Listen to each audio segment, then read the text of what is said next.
Hello, welcome to the Daily Devotion. I'm Kathy Morris, pastor of the Dixon United Methodist Church.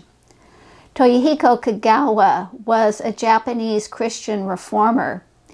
He was born into a wealthy family and trained at a Buddhist monastery. After his conversion to Christianity, he attended a Presbyterian seminary. As he continued on in the Christian life, he became increasingly aware of his responsibility to care for those who lived in the midst of poverty. He came to the U.S. to study how best to accomplish social reforms and then returned to Japan, where he could put some of what he had learned into practice. The list of his accomplishments is impressive. Founding a labor union, organizing earthquake relief in Yokohama, founding an anti-war network, establishing an organization that focused on evangelistic outreach.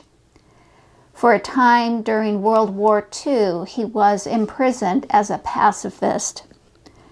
As much as Toyohiko Kagawa did, he did not seem to believe that what he was doing was enough. And we hear this in something that he wrote. I read in a book that a man called Christ went about doing good.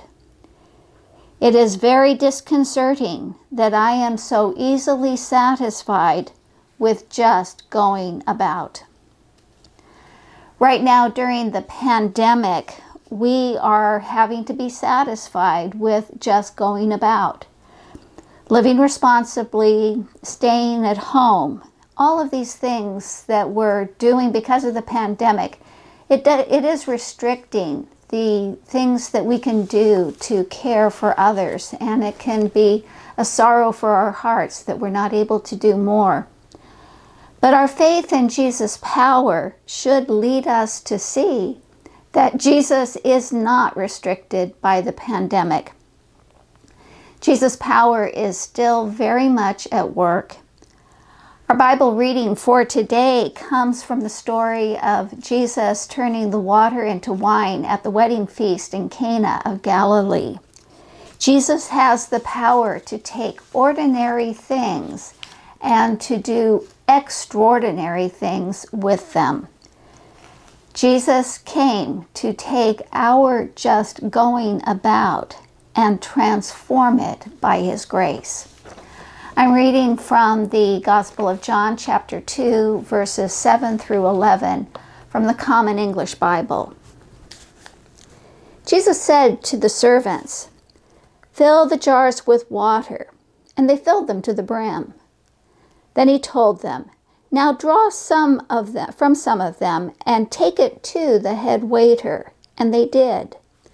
The head waiter tasted the water that had become wine, and he didn't know where it had come from, though the servants who had drawn the water knew.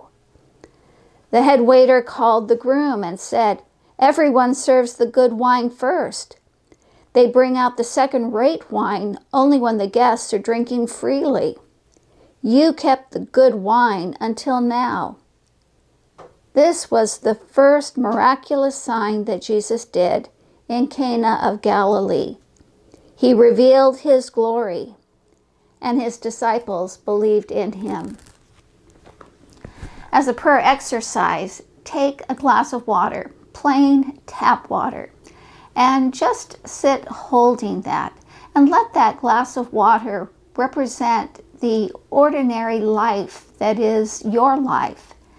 And then ask Jesus to transform it such that our going about will indeed produce good works.